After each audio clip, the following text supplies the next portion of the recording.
everybody. Welcome to the lecture on the American Revolution. Here's that famous image of George Washington crossing the Potomac. So I'm going to help you answer these numbers, number 5, 6, and 7 that we discussed Thursday last when we met. What strikes you about the military and political leadership of George Washington? Did white men and women experience a revolution? Did black men experience a revolution? And finally, how did Americans not lose the revolution to the greatest power on earth who just defeated the French? Well, I want to show you yet another image by Paul Revere. He's the one who, I'll show you the other Paul Revere image we saw in a couple slides. But here's his, like as the film said, wildly inaccurate depiction of the Boston Massacre in the spring of 1770, in which it seems like there's soldiers shooting on a defenseless population in downtown Boston. The reality was rather different, however. British troops were guarding the customs house, and some Boston radicals were tossing snowballs with rocks in the middle, just harassing the soldiers. The soldiers were ordered not to fire. Something happened, and they ended up firing. 5 dead Bostonians, 7 wounded, including 1 black sailor, Crispus Attucks. So once again, this is a wildly inaccurate depiction meant to be a propaganda piece to incite Americans to join the revolutionary radicals in Boston and elsewhere. So this is 100% trying to fire up Americans by bending the truth. Let's take a look at the Boston Massacre revisited in 1859. Look who gets center stage in 1859. This is right on the eve of the Civil War. Here we have Crispus Attucks, front and center, telling America, hey, I also fought to save America, and I fought to make America, right? Getting shot by a British soldier in which he did die. Once again, they're slightly bending the truth, putting him front and center, but nevertheless, he did die. And in this one, you also see some Americans fighting back. Oh no, maybe that's a British soldier going to whack Crispus in the head again. Okay. I am unsure, but number one, you realize that that's Crispus Attucks in the middle. Okay, on to the revolution. So in 1773, during the Boston Tea Party, you also saw this in the film. The Boston Tea Partiers tossed the tea into Boston Harbor because it was being taxed, not because they didn't like tea. They have come to love tea. They tossed it in the harbor because they were being taxed by the tea without being represented in Parliament in London. This is the number one gripe of colonial Americans, colonial radical Americans who called for a revolution. But what's interesting for a future podcast I'll have is why are they playing Indian? Why are they playing Indian? Who's going to help America now that Americans are being taxed without representation, and this seems like undue colonial dominance over what was for a few hundred years a rather nice system, or rather relatively easy system of colonialism, especially when you compare it to the French or the Spanish system of colonialism. Who's going to help the Americans during the reorganization? Well, the Americans are going to help themselves. Who were the revolutionaries? Let's take a brief look at who were the most radical of the revolutionaries to really be the first to want to lock and load. Because remember, it's one thing to boycott, it's another thing to protest and petition. It's quite another to lock and load against the strongest empire in the world and a country that many felt akin to. In fact, we spoke English. We had an English kind of parliamentary system that we modeled our colonial assemblies after. This is a picture of the Liberty Tree, in which you have the Sons of Liberty, some radical Bostonians, tar and feathering a poor British tax collector. Tar feathering and waterboarding, and a British tax collector. Who were the revolutionaries? Well, New England merchants for sure. They were upset about the tax law. Virginia planter elite like George Washington, James Madison, Thomas Jefferson. Also, South Carolina coastal rice growers were some of the most vehement revolutionaries. But they needed to somehow mobilize ordinary Americans. How do you get ordinary Americans to go along with this radical program of taking on this powerful, powerful organization, this powerful, powerful empire. Well, you did it on one hand by this cartoon I've now showed you for the third time, but I think it's very telling, and it's a powerful piece of political propaganda.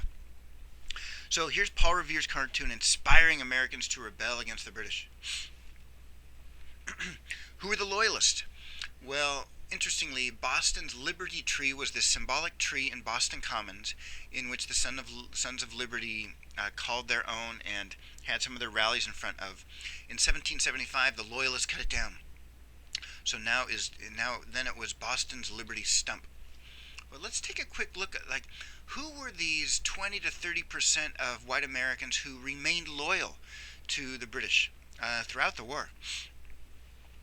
Loyalists, as I said, were about 20 to 30% of white Americans. Many of them did not like being taxed without representation. However, they felt an allegiance to the king. They felt an allegiance to the mother country. About 125,000 recent British immigrants to America who had been born and felt a deep allegiance to the king were not revolutionaries. Many British soldiers who came over during the French Indian War of the 1760s remained loyal to the king. Quite a handful of New York and New Jersey merchants remained loyal to the king. And indeed, New York and New Jersey supplied about 10,000 fighters to the loyalist side. I'll tell you who was not loyal, this guy here. And it could be argued that he was the fellow who really sparked the revolution. This radical from England, he was a radical, he wasn't a really successful family man or a businessman, he just happened to be the right guy in the right place. He hated the rich, he was a political radical, he would not have been invited to Mount Vernon for tea with George Washington at all. However, he was a brilliant writer and he took advantage, and he wrote in a very plain way. He would make a very popular blogger or tweeter today, I have no doubt. So he wrote this tract called Common Sense in 1776, and it was the #1 bestseller. It immediately sold 125,000 copies. When you think that the biggest newspaper circulating in colonial America at the time had 1,000, sold 1,000, 125,000 copies is huge. He basically argued that, you know what, we want complete independence. We do not need a king at all. We are a much larger continental nation. We don't have to listen to this small empire on this tiny island up in the North Atlantic, right? We were going to be the future. He also argued that everyday people were the revolution. It wasn't some Boston merchants or Virginia planters. It was everyday Americans who were going to make the revolution. And finally, he argued that we could govern ourselves. We can do it. We do not need the British King and Parliament to help us in governing. In fact, if you remember from my colonial politics lecture, we the colonial Americans had generations of governing themselves. So it comes to pass that the Continental Congress, representatives from 13 states come together, and they start devising. You have to do paperwork. If you're going to declare your independence, then you have to come up with some paperwork. These are enlightened and educated individuals. Here's Benjamin Franklin, Thomas Jefferson, and John Adams in a room. And allegedly, Adams said to Jefferson, Adams was by far the more loud and obnoxious of the three, obnoxious in the sense that he was not a shy man at all. Adams said to Jefferson, you should write this Declaration of Independence because you're a Virginian. Adams was from Massachusetts, and the revolutionaries did not want it to seem that all the revolutionaries were from Massachusetts. Then the British Empire could go and isolate Massachusetts and hopefully cut off the head to save the body. It's a funky metaphor, but you kind of get what I mean. Adams knew that in order for this American Revolution to succeed, they needed a Virginian to be part of it. And secondly, Adams said, I'm obnoxious and you're very popular. And finally, Adams said, plus, dude, you can write way better than I, TJ. So Thomas Jefferson wrote it. And remember how much he liked John Locke, right? and John Locke was the guy who came up with the phrase "all men are created equal, government limited to life, liberty, and property." And here's the the preamble, the first paragraph of the Declaration of Independence. The second part I'm going to focus on. We talked about this last part during the Enlightenment lecture. It says, "We hold these truths to be self-evident, that all men are created equal, that they are endowed by the Creator with certain unalienable rights, that amongst these are life, liberty, and the pursuit of happiness." Yet listen to this last part. This is how are we going to ensure life, liberty, and happiness for Americans. Jefferson says that to secure these rights, governments are instituted among men, deriving their just powers from the consent of the governed. In other words, the only way we can guarantee life, liberty, and the pursuit of happiness is that we create a government amongst ourselves, amongst men. Okay, so a government needs to be the regulatory power to make sure we treat each other well. This is an important part of the Declaration that's often overlooked. And so it goes, we declare our independence. The Declaration was distributed widely. Here it's said to have been read in the streets. This is now Washington Square in New York City. And here are, as a German artist did this, it appears to be African Americans tearing down a statue of the king in Washington Square. This actually did happen, the tearing down. Whether it was African Americans or not, I know not.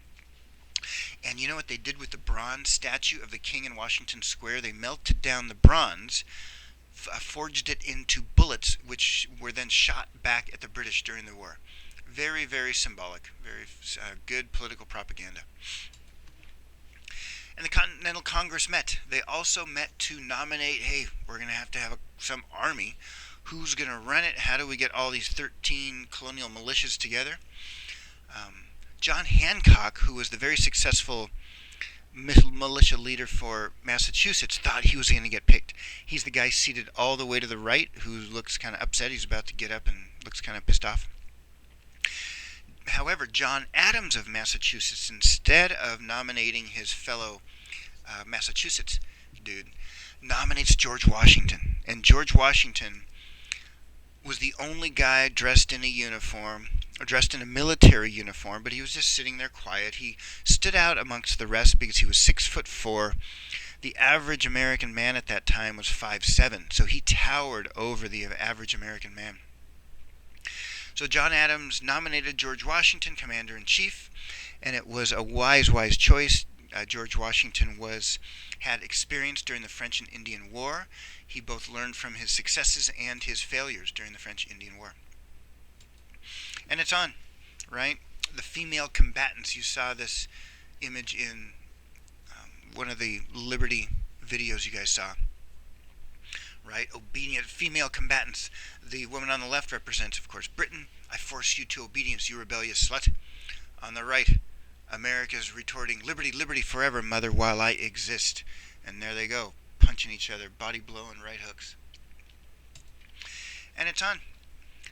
The War of Independence lasted, 8 years? On and off battles. It wasn't like World War I or II, constant trench warfare by any means.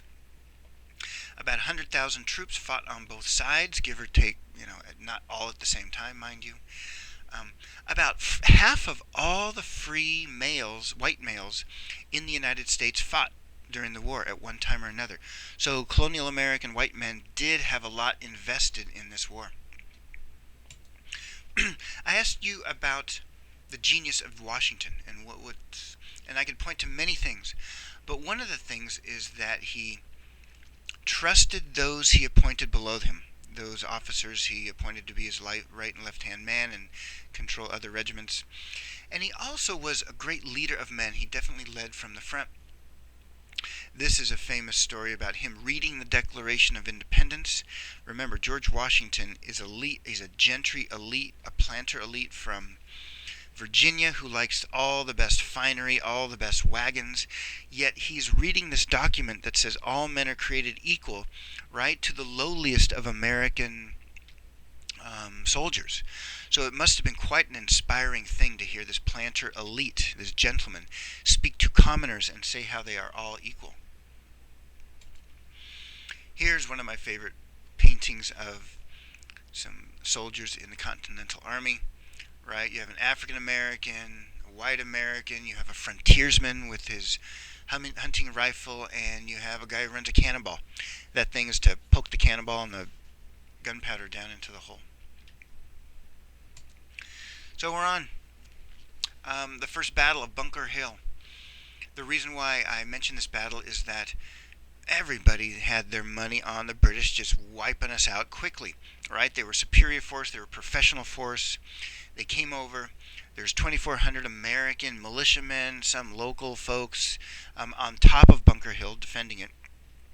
And up comes the hill, 3,000 British troops. Americans actually hold the hill until they run out of ammo. And when they do run out of ammo, they retreat out into Somerville and Charleston, up the peninsula. And the casualty list at the end, 450 casualties for the Americans, but 1,000 for the British. And this astounded the world, including Americans. Like, wow, we held them out until we ran out of ammo, and we inflicted some pretty serious casualties upon the British. Right? This gave Americans hope, and British put them in a bit of despair and wonder. One of the Bostonians who became a hero in the war was he was a nerdy, he owned a bookstore, he never went to military school, he didn't have any military training, but he read all the books he could on military warfare. Henry Knox was his name. He was a young man, self-taught artilleryman, and he told George Washington, hey, Commander-in-Chief, I know where we can get a cannon. We didn't have any cannons. We, meaning the Continental Army, didn't have any cannons. So he went, here's Boston right here. He went all the way to Fort Ticonderoga on the border between what's today Canada and the United States, right? Stormed the fort, got the cannon, brought the cannon all the way across the wintertime New England forests. The cannon fell into some rivers. They had to bring it out of the river.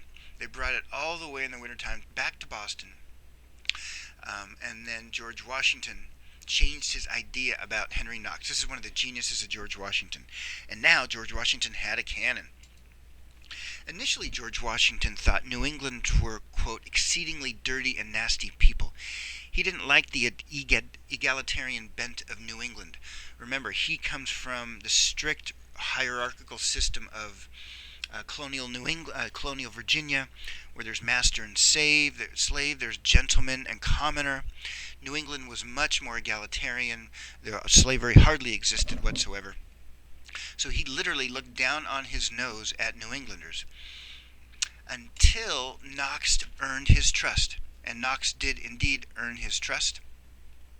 And they became lifelong friends. And in fact, Henry Knox became our first Secretary of War. And Fort Knox is named after this former nerdy Boston bookstore owner. So this is one of the geniuses of Washington, in my opinion. If you earned his trust, he would be your friend forever, right? And if you crossed him, well, you would not want to do that. Everybody shook in their boots when they thought of crossing General Washington.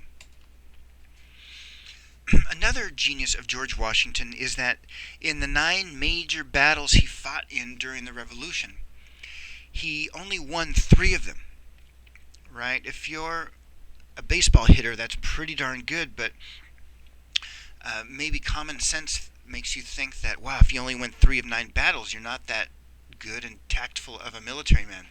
However, quite the opposite is true.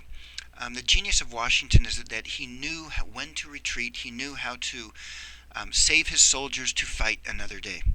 And that indeed is what I'm arguing, the genius of Washington. He knew his limitations. He knew he couldn't always stand up to the superior British forces, so he retreated to fight other days. Because the victories that Washington did succeed in were huge ones. For example, the Battle of Saratoga, New York in October 77. 15,000 Americans were encountered 7,000 British and German troops. The British were low on troops, so they actually hired British mercenaries. And the Americans won. And this shocked the world. This shocked Americans. This shocked British folks. And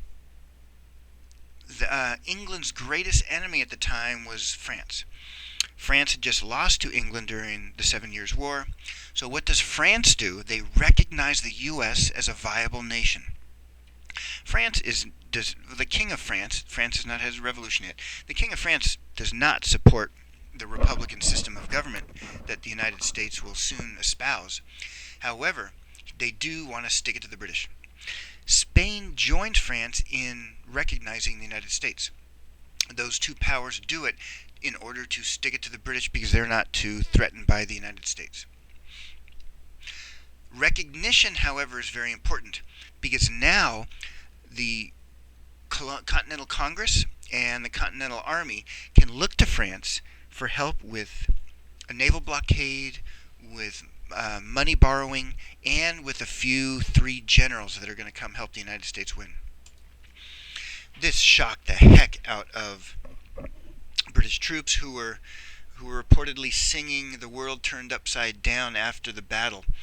Right? They couldn't believe that the Americans had turned back the British. How did the Americans turn back the British? Well, after the French Indian War ended in the 1760s, the British downsized because they were in deep, deep debt, so they downsized their army. Suddenly, they're in another war with these pesky colonial Americans, so they quickly had to upsize their army. So the British army went from 48,000 to 100,000 soldiers. Needless to say, those new soldiers were new and rookies. They weren't as experienced as others, and indeed many of them did desert once they came to colonial America. They deserted the British commanders. Another thing, the British had a heck of a time trying to supply their soldiers. The British officials wrongly thought that American loyalists would happily feed them as they were trekking through the forests of America, putting down these pesky revolutionaries. That did not happen.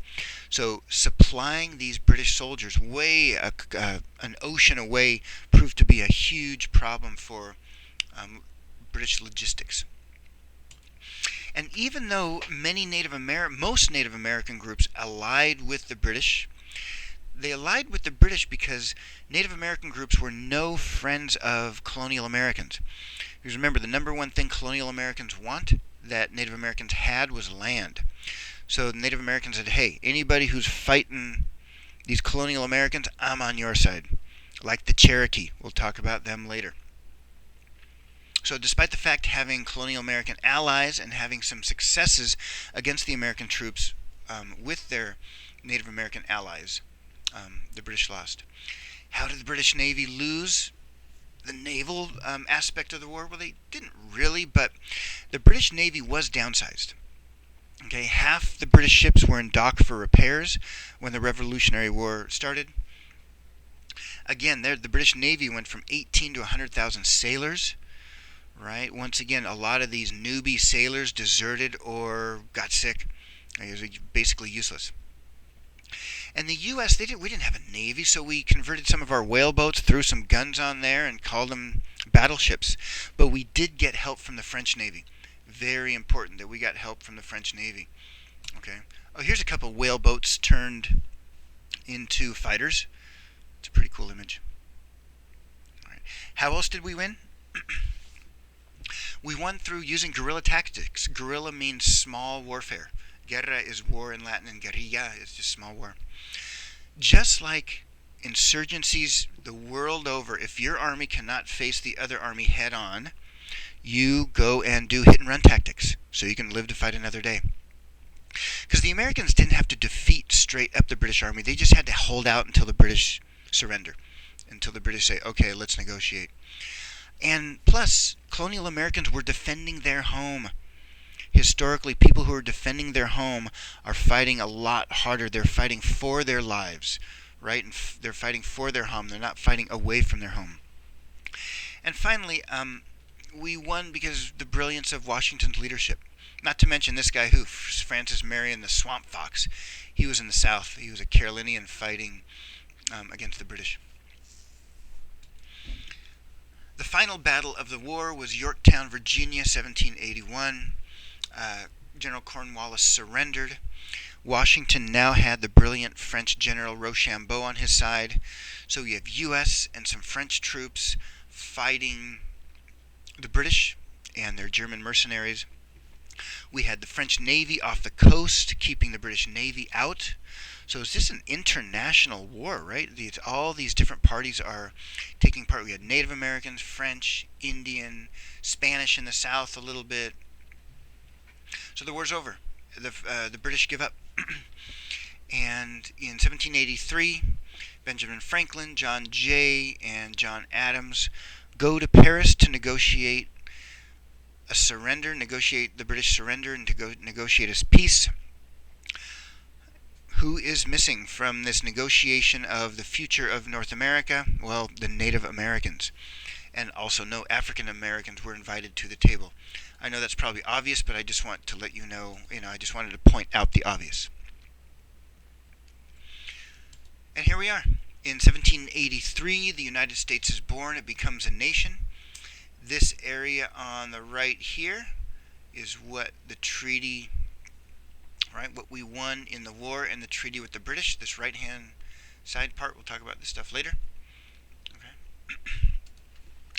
And in something very unique in Revolution's time, Mao Zedong, Fidel Castro, Lenin, they did not step down when they succeeded in their revolutions.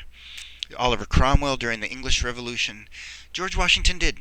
He succeeded in kicking out the masters, right? He succeeded in winning this war of independence. Then he resigned. He said he's putting down his sword for his toga. And he went to his farm back in Mount Vernon for a little while. So, was it a revolution for white men? I think this is the last question I ask you. It is. Well, let's take an example of this James Purvis guy. He was a poor, illiterate farmer without any slaves, but he joins the 1st Virginia Regiment of the Continental Army. He learned to read and write. By learning to read and write, he could become a captain, because then he could convey messages in English. Reading and writing is a powerful tool. So he learned to read and write, became a captain. So I think that's a pretty revolutionary for that guy. He moved up in the world through his military endeavors. Also by 1800, there's no white indentured servants, right? They phased it out because it was seen as it wasn't needed. Other forms of work were happening. So the revolution and certain economics did end white indentured servitude. And I'm going to argue it was a revolution for the white gentry and commoners together, because they both together boycotted British goods. They both together had to wear homemade clothes, right? It's not like one's shopping at Neiman Marcus's and the other at TJ Maxx, right? They both wore the same homespun clothing. And that said a lot. They all dressed and fought together. So you had a commoner fighting right next to a Virginia planter in the trenches.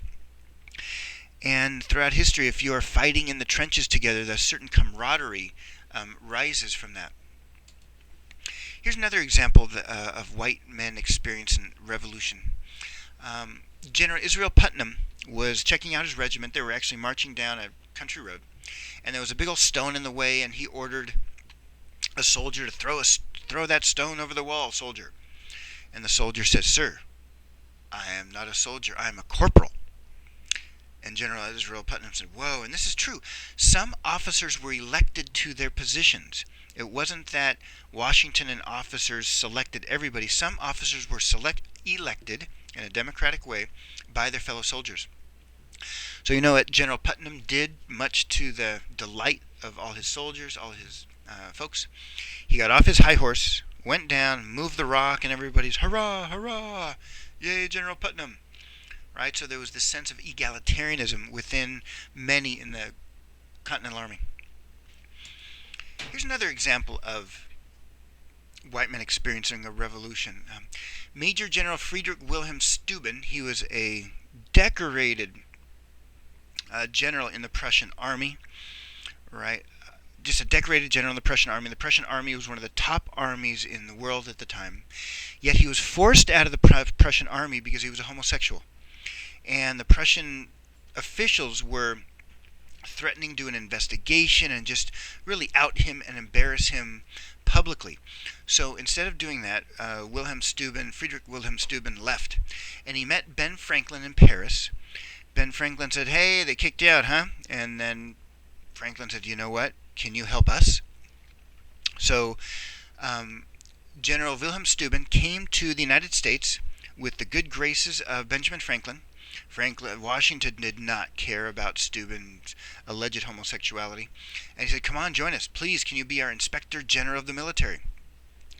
So George Washington's right-hand man during the Revolutionary War was this Prussian guy. He was one of 4 foreign generals who headed the Continental Army. He was our Inspector General of the military for a number of years. And he had this to say about the American soldiers he was leading. He said, "You British say to your soldier, 'Do this,' and he doeth it. But I am obliged to say to my American soldiers, 'This is the reason why you ought to do that,' and then he does it." So in other words, there was this sense of democratic egalitarianism within the U.S. Continental Army that really astounded many European officers. Like, you would not, you know what, have to explain your orders to soldiers traditionally. But during the American Revolution, you did. Revolution for white women. Well, I'm going to say yes, in a way. There were 4,000 women who were paid by the Continental Army on the roll of the Continental Army, as they say. Most of them were in the nursing unit or the food unit or the fixing and mending unit, right? They were just they didn't have combat duty. However, there were a small handful who did fight. Deborah Sampson lost her brother in the Revolutionary War. So what she did, she dressed as a guy and went under the pseudonym Robert Shirtliff. She wore a men's dress. She was wounded during the war. She got shot in the hip. And she was so nervous when she got shot in the hip that the doctor was going to find out that she wasn't a man, that she basically had quick surgery. It didn't let him heal her very quickly, and got out of there. Yet the story goes, something else ended up happening. She had to go get that fixed. The doctor found out but didn't say anything. And it was kind of an open secret later on that it was a woman who fought during the Revolutionary War. And indeed, after the war ended, and she was discharged because she was injured. After the war ended, the U.S. government did give her a pension, right, when she was out as Deborah Sampson. So she was rewarded for her time fighting in the war. Was it a revolution for white women? Well, during our last class, we talked about what Abigail Adams said to her husband and founding father John Adams of basically, hey, remember the ladies when you guys come up with your new constitution. Right? We talked about this in class. And John Adams said, "Hey, that's very cute, dear, but if I'm too radical." And historians think that John Adams was all for much more radical egalitarianism in the Constitution, but no way would that have passed in the Continental Congress, right, giving women equal rights to men. But many historians think that John Adams was for that completely. I'll let you read this on your own because we talked about it in class. Was it a revolution for women? I would say, yeah, the Daughters of Liberty were members of the wealthy women from Philadelphia mostly, and a couple other northern big cities. And they headed this boycott of British goods. Boycotted British goods, and they headed up the making of uniforms and textiles for soldiers. But they also raised a bunch of money. They raised $3,000. $3,000 then is a lot of money now. I'd have to do the math, I don't know, but I just know it's in the millions of dollars today. 37 women alone raised $300,000 for the cause of the Continental Army. Was it a revolution for women? Well, we started building universities for women. The first women's university was Mount Holyoke. Then came Vassar and Wellesley, other ones. we started educating women. That's a pretty good thing. We wanted to educate women because they were going to educate the future children, and we needed our children to know about economics, politics, if we're going to be able to run a viable republic.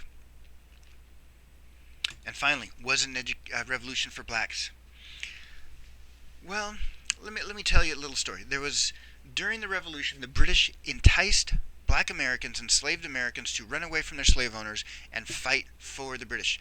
The British put them in their Ethiopian regiment. That's what they called it. About 12,000 escaped Americans fought for the British.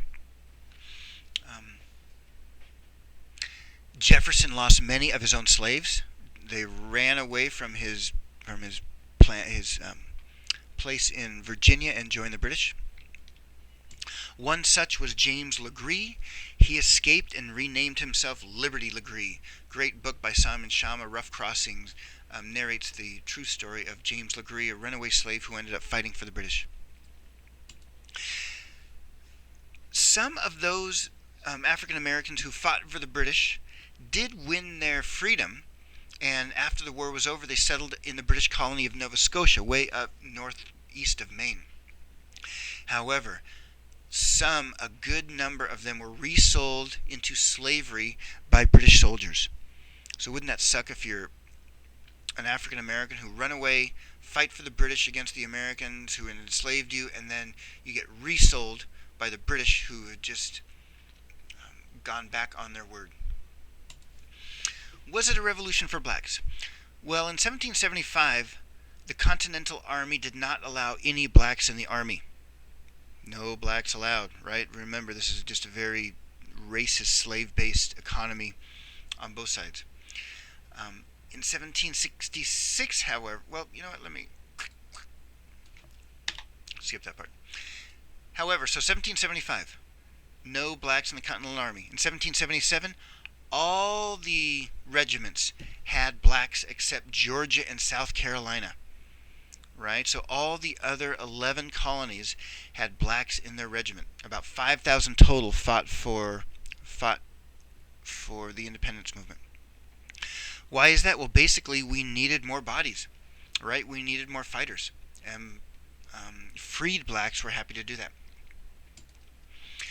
Was it a revolution for blacks?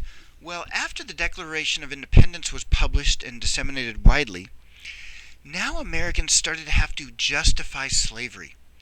Because how can you live in a land where slavery is endemic, especially in the South, yet you are basing your whole new nation on that all men are created equal? The irony was not lost on Americans. Many northern states actually freed blacks. In New Jersey, blacks could vote. In many other places, curfews were lifted for blacks. They had more freedom of movement. So it seemed like the revolution was going to offer some semblance of a gradual freedom for African Americans. Indeed, this fellow here, Benjamin Banneker, he was educated. He was a free black in the North. He was a mathematician and architect. He actually helped design Washington, D.C., the architecture of the city, the layout of the city, some of the buildings in the city. So here it is, a black American designing our nation's capital. However, you have to remember, the ditch digging, the masonry, the building, the hard work of building our nation's capital was done by slaves. So when you think of Washington, D.C. and marble buildings built by African slave labor. Indeed, the British fellow Samuel Johnson said, "How is it we hear the loudest yelp for liberty amongst the drivers of Negroes?" He was talking about Americans. James Madison, the guy who wrote the Constitution, said, "As great as the evil is," he's talking about slavery, "dismemberment of the Union would be worse." Madison knew that if he got rid, or if Americans got rid of slavery and the Constitution, then all the South would not join. We would be many different colonies. We would not be the United States. We would be a different thing. The South would not agree to such a thing. And in fact, Thomas Jefferson had a family with his slave. See if you can follow me here. Martha Jefferson, Thomas Jefferson's first wife, her father John had 6 kids with his slave Betty Hemmings. Okay. Martha Jefferson is Thomas Jefferson's first wife. Her dad, John Wales, had 6 kids with his slave Betty Hemmings. They were not married. Okay. One of the kids was Sally Hemings. Sally Hemings and Thomas Jefferson had 6 children of their own. Okay, Thomas Jefferson owned Sally Hemings. Isn't that getting crazy? There's a portrait of Harriet Hemings on the right, daughter of Sally and Thomas. By all accounts, when Martha Jefferson died, Thomas Jefferson stayed with Sally Hemings. Sally Hemings even accompanied him to Spain. He took care of his kids, by all accounts. In fact, Thomas Jefferson he paid for this portrait of Harriet Hemings, right? Not a thing every slave had a portrait, right? Not many slaves had a portrait painted for them. But her dad was Thomas Jefferson. So did slaves experience a revolution? Well, kind of. However, they were still property of, and in this odd, uniquely American thing, also family members in this twisted and American institution. Okay, that concludes my lecture on the American Revolution. Thanks, and if you have any questions, email me or ask me in class.